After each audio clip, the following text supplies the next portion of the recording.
सुना है कि हिमालय की पर्वत श्रृंखलाओं पर ऐसे ऐसे साधु और संत रहते हैं जो कई हजार सालों से जिंदा हैं।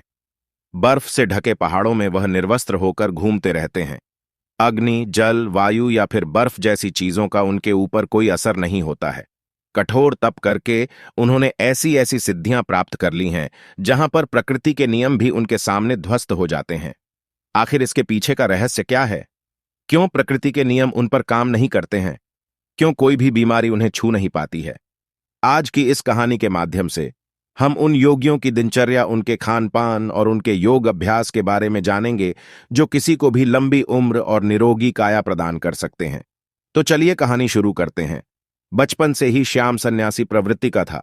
जब वह पैदा हुआ था तो पंडित ने भी उसकी कुंडली देख देख कर यही बताया था कि यह बच्चा बड़ा होकर कोई साधु बनेगा। स्वाभाविक रूप से श्याम के माता पिता को यह बात अच्छी नहीं लगी।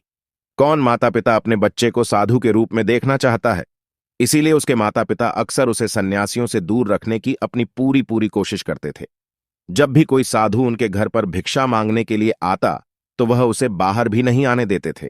उन्हें ऐसा लगता था कि श्याम कहीं सन्यासी से प्रभावित होकर हमें बिना बताए छोड़कर ना चला जाए। लेकिन बाहर से बंदिशें लगाने से मन कभी कैद हुआ है क्या? क्योंकि मन की प्रवृत्ति ऐसी ही होती है। जिस वस्तु से, जिस विचार से या फिर जिस इंसान से तुम बचना चाहते हो, अनजाने में अवचेतन मन के स्तर पर उसी की ओर तुम आकर्षित हो जाते हो। इसीलिए माता पिता की तमाम बंदिशों के बावजूद श्याम का मन सन्यासियों की तरफ खींचा चला जाता था।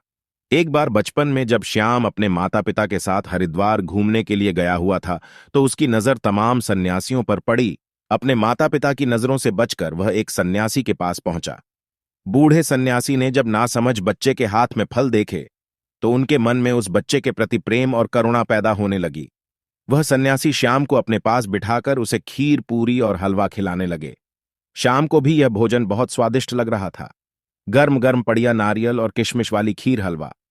इसी बीच श्याम के माता पिता श्याम को ढूंढते हुए उस सन्यासी की कुटिया तक आ पहुंचे। जब श्याम की मां ने श्याम को सन्यासी के पास बैठे हुए देखा तो वह गुस्से से आग बबूला हो गई। उन्होंने यह भी ना सोचा कि सन्यासी तो उस बच्चे से प्रेम वार्तालाप कर रहे हैं। गुस्से में इंसान सही और गलत की समझ खो बैठता है। जब नाश मनुज पर छाता है तो पहले विवेक मर जाता है। श्याम की मां ने उस सन्यासी को जली कटी सुनानी शुरू कर दी। आसपास के तमाम लोग सुन रहे थे। उस सन्यासी के शिष्य तक सुन रहे थे। श्याम की मां गुस्से से लाल होकर उस सन्यासी से बोल रही थी कि तू मेरे बच्चे को समझा बुझाकर यहां पर फुसलाकर ले आया है। मेरे बच्चे को लालच देकर फुसलाकर यहां से ले जाना चाहता है। तुझे तो कठोर कारावास होना चाहिए, फांसी की सजा होनी चाहिए। तुझे श्याम की मां इस बात से परेशान थी कि उसका बच्चा एक सन्यासी के पास पहुंच गया है। कहीं उसके मन में सन्यासी बनने की इच्छा प्रकट हो गई तो वो क्या करेंगी? अगर पंडित की भविष्यवाणी सच हो गई तो वह अपने बेटे के बिना बिल्कुल अकेली रह जाएगी।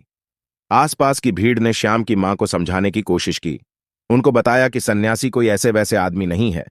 वो बहुत सालों से यहां पर आश्रम चला रहे हैं। जब श्याम की मां अपने बेटे का हाथ पकड़कर वहां से ले जा रही थी तो उस सन्यासी ने बड़े प्रेम और करुणा से एक बात कही।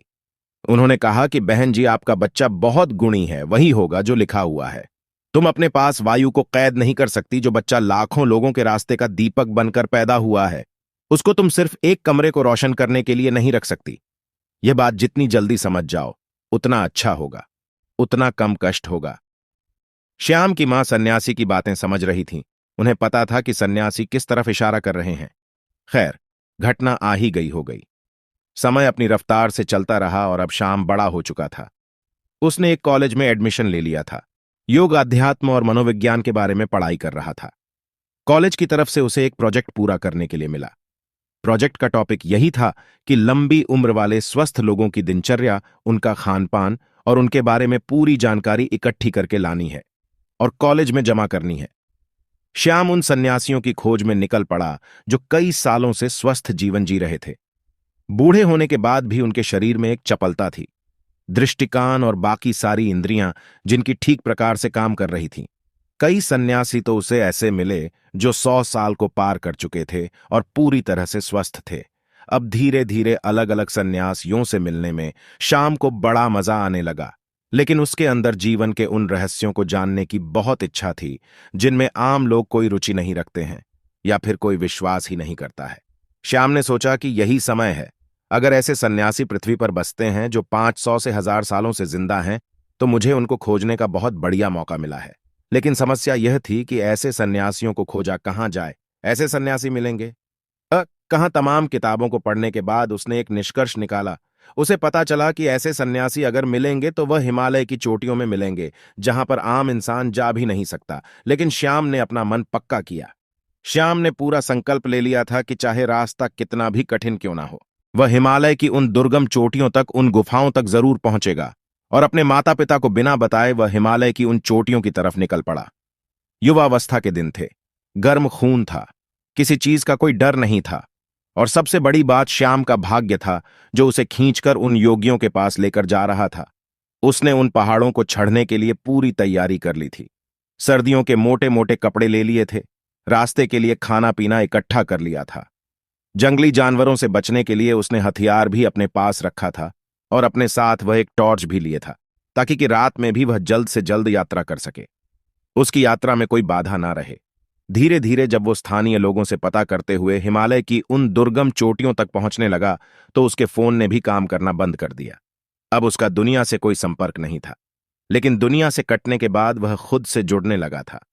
अब उसे हिमालय के जंगलों से गुजरते हुए असीम आनंद की प्राप्ति हो रही थी। उसका जहां मन करता वहीं पर रुक जाता और फिर पता करके आगे के रास्ते पर निकल पड़ता। उसे नहीं पता था, उसे कोई अंदाजा नहीं था कि वह ऐसे योगियों से कभी मिल पाएगा कि नहीं। लेकिन मन में इच्छा थी, पूरा विश्वास था, और इसीलिए वह अपने रास्ते पर आगे बढ़ता जा रहा था। पूरी उमंग, पूरे उत्साह और पूरे जोश के साथ ऊंचे पहाड़ों पर बसे गांवों को पार करता हुआ वह हिमालय के उस जंगल में पहुंच गया था, जहां पर असीम सन्नाटा भी बिखरा हुआ था। आसपास कई मीलों तक कोई आबादी नहीं थी, कोई लोग नहीं थे। अब यहां पर श्याम अकेला था। बर्फ में उसकी कपकपी चढ़ जाती थी, लेकिन फिर भी वह हार नहीं मान रहा था। उसे पता था, उसके मन में एक विश्वास था कि यहां आसपास कोई गुफा होगी, जहां पर ऐसे योगी उसे जरूर मिलेंगे। और अगले ही दिन उसे बर्फ के पहाड़ की चोटी पर दूर से एक सन्यासी तप करता हुआ दिखाई दिया। उस सन्यासी ने अपने शरीर पर कोई वस्त्र धारण नहीं कर रखा था। श्याम उस सन्यासी को पहाड़ी के नीचे से देख रहा था, लेकिन वह बहुत खुश हो गया। इतनी लंबी यात्रा का परिणाम उसे मिल रहा था। वह जल्दी जल्दी अपने कदम बढ़ाता हुआ उस पहाड़ी की चोटी पर पहुंचने का प्रयास करने लगा, लेकिन पहाड़ी एकदम खड़ी हुई थी, इसीलिए बार बार वो फिसल जा रहा था। सन्यासी यूं तो आंख बंद किए हुए थे, अपने ध्यान में लीन थे, लेकिन अपने मन की आंख से वह श्याम की सारी मेहनत देख रहे थे। उस पहाड़ी पर बार बार चढ़ने में विफल होते हुए श्याम बहुत थक गया था। थकान के कारण वह वहीं पर मूर्छित होकर गिर पड़ा। जब वह मूर्छित हो गया, तो वह सन्यासी जो ऊपर तप कर रहा था, वह उसे अपने साथ अपने हाथों में उठाकर एक गुफा के अंदर लेकर गया। वहां पर उसके अलावा 2 और सन्यासी मौजूद थे। श्याम मूर्छित था, बेहोश था, उसके शरीर में बहुत थकान थी। उस सन्यासी ने कुछ पत्तों का एक घोल तैयार किया और फिर श्याम के मुंह में ऊपर से 2 बूंद डाली। अचानक से श्याम उठ खड़ा हुआ। उसकी सारी बेहोशी, सारी थकान एकदम दूर हो गई। होश में आते ही श्याम दोनों हाथ जोड़कर उनको प्रणाम करने लगा। बहुत खुश हो गया। श्याम ने उनसे कहा कि मेरी बड़ी अनुकंपा है कि मुझे आप जैसे दिव्य योगियों के दर्शन हुए। मैं आपसे कुछ सवाल पूछना चाहता हूं। आप इतनी बड़ी उम्र तक, इतने सालों तक कैसे जीवित रहते हैं? आपके शरीर में कभी कोई बीमारी क्यों नहीं होती है? अगर आप वह तरीका जानते हैं, तो दुनिया को वह तरीका क्यों नहीं बताते? दुनिया में बहुत से लोग बहुत दुखी हैं। लोगों को नाना प्रकार की बीमारियां हो रखी हैं। उम्र से पहले ही वह बूढ़े दिखने लगते हैं, उनकी मृत्यु तक हो जाती है। तो अगर आपको ऐसे तरीके पता हैं, तो आप लोगों को क्यों नहीं बताते हैं? इसका कारण बताएं। आप तो योगी हैं, आपको तो दुनिया की मदद करनी चाहिए। उसकी बातें सुनकर तीनों सन्यासियों ने कोई प्रतिक्रिया नहीं दी। ऐसा लग रहा था जैसे उन्हें श्याम की भाषा समझ में ही नहीं आ रही हो। श्याम ने जब यह महसूस किया तो उसने इशारों से समझाने का प्रयास किया, लेकिन कोई फायदा नहीं। अब श्याम उनको समझा समझाकर थक चुका था और एकदम शांत और चुपचाप बैठा हुआ था। वह सोच रहा था कि मेरा इतनी दूर आना एकदम व्यर्थ हो गया, एकदम बेकार हो गया। दर्शन तो हुए, लेकिन जो सवाल मेरे मन में थे उनका जवाब नहीं मिला। श्याम ने सोचा कि इतना लंबा सफर तय करके आया हूं, कुछ दिन इनके साथ रहता हूं, इनकी दिनचर्या ही देख लेता हूं, शायद उससे कुछ पता चल जाए। और यह सोचकर श्याम वहीं पर रहने लगा। सन्यासी एक दूसरे से बिल्कुल भी बात नहीं करते थे, एकदम मौन रहते थे, चुप रहते थे। किसी एक सन्यासी को दूसरे से अगर कोई काम होता तो वह बिना बोले ही एक दूसरे के मन की बात समझ लिया करते थे। अब श्याम को बेचैनी होने लगी। एक गुफा में चुपचाप बैठे रहना, भला इससे क्या होगा? ये कैसा जीवन है? सन्यासी बैठे हुए सिर्फ योग अभ्यास करते रहते थे, तप करते रहते थे। उनके चेहरे पर, उनकी आंखों में एक गजब का ठहराव था, एक गजब की शांति जो भी उनके मुखमंडल की आभा को देख ले तो उनकी तरफ आकर्षित रहे बिना रह नहीं पाए। श्याम ने पाया कि सन्यासी खाना बहुत कम खाते थे और जो भी खाते थे उसे पूरे मन से बनाते थे, पूरे भाव विभोर होकर बनाते थे। सुबह ब्रह्म मुहूर्त में उठना, ठंडे पानी से स्नान करना और फिर सर्दियों की धूप में बर्फ पर बैठकर ध्यान साधना करना, यही उनका काम था। 2 दिन तक उनके अनुसार काम करने के बाद वहां रहकर श्याम ऊब चुका था। वो न किसी से बात कर पा रहा था, न अपने मन के सवालों को शांत कर पा रहा था। 3 दिन बाद श्याम ने वहां से जाने का निश्चय किया। उन्होंने उनके सामने प्रणाम किया और उनको प्रणाम करते हुए कहा कि शायद मेरा प्रणाम भी आप स्वीकार ना कर पाओ, क्योंकि आपको उसका मतलब नहीं पता होगा, लेकिन मैं आपसे मिलकर धन्य हो गया और अब मैं आपसे अलविदा चाहता हूं। और यह कहकर वह अपने चेहरे पर मुस्कान लेकर उन योगियों के पैर छूकर वापस चलने के लिए तैयार हुआ कि तभी उसके कानों में बूढ़े सन्यासी की आवाज आई। बूढ़े सन्यासी ने कहा कि अपने सवाल का जवाब तो सुनते जाओ श्याम। यह सुनकर आश्चर्यचकित हो गया।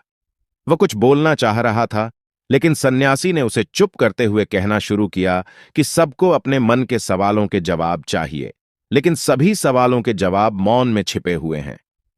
तुमने मौन रहकर बिना कोई सवाल किए हमारी दिनचर्या देखी। अगर मैं तुम्हें वह बताने का प्रयास करता, समझाने का प्रयास करता, तो शायद कोई खास बदलाव नहीं आते। तुम एक कान से सुनते और दूसरे से निकाल देते, और यही तो दुनिया करती है। सचमुच में कौन इच्छुक है? यह ज्ञान पाने का सवाल यहां खड़ा होता है।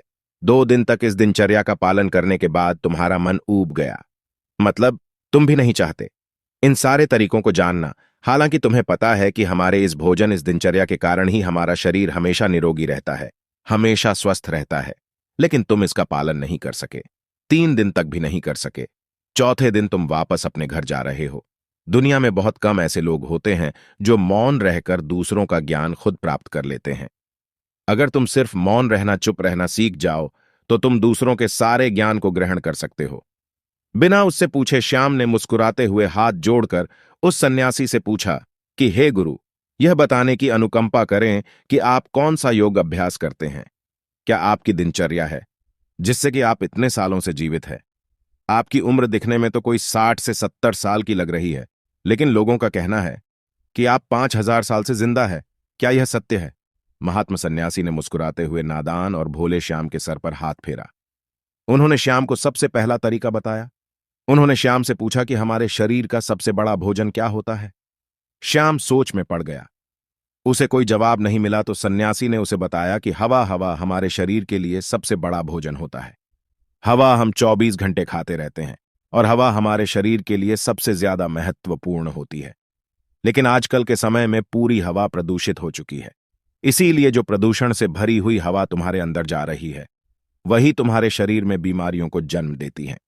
इसीलिए अगर तुम घर पर ऐसे कमरे में रहते हो जहां पर हवा का आना जाना कम होता है, जैसे कि एयर कंडीशन रूम में होता है, उसमें ताजी हवा का आना जाना नहीं होता, तो तुम्हें अपने कमरे में ऐसे पौधे लगाने चाहिए जो 24 घंटे हवा यानी कि ऑक्सीजन देते हो।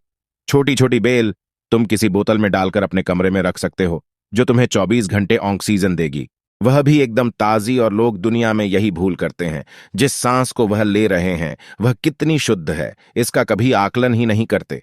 अगर वह लोग यह कभी सोच पाए तो शायद प्रदूषण से मुक्त दुनिया हो सकती है, हमारी पृथ्वी स्वर्ग हो सकती है। दूसरा होता है हमारा खान पान। अधिकतर लोग ज्यादातर समय खाते ही रहते हैं, लेकिन हमारा शरीर भी एक यंत्र होता है और उस यंत्र को भी काम करने के लिए आराम चाहिए होता है। इसीलिए हर समय खाते नहीं रहना चाहिए, कभी भी पूरा पेट भरकर नहीं खाना चाहिए। हमेशा अपने पेट में एक रोटी की जगह छोड़ देना ताकि तुम्हारा पेट हल्का रह सके, थोड़ा खाली रह सके और सांस लेने में भी कोई परेशानी ना आए। तीसरा तरीका होता है हमारी दिनचर्या। सही तरह की दिनचर्या में तुम्हारा योग अभ्यास, शारीरिक व्यायाम, प्राणायाम। अगर तुम दिनचर्या के रूप में इन्हें कर रहे हो तो तुम्हारे शरीर में कभी भी कोई बीमारी आ ही नहीं सकती। लेकिन हम सिर्फ बहाने ढूंढते हैं, हम कुछ काम करना नहीं चाहते। हमें सारी चीजें बैठे बैठे चाहिए और शरीर को जितना आराम दोगे वह उतना ही खराब, उतना ही बेकार हो जाएगा। इसीलिए शरीर से हमेशा काम लेते रहो, आलस्य पैदा मत होने दो। दिनचर्या, हवा और खान पान, इन तीनों को तुम दुनिया में रहते हुए कैसे सुधार सकते हो, इस पर विचार करना शुरू करो। तभी तुम्हारा जीवन बदलेगा और तभी तुम दूसरे लोगों को भी जागरूक कर पाओगे। लेकिन तुम्हारी बात सुनेंगे कौन कौन लोग?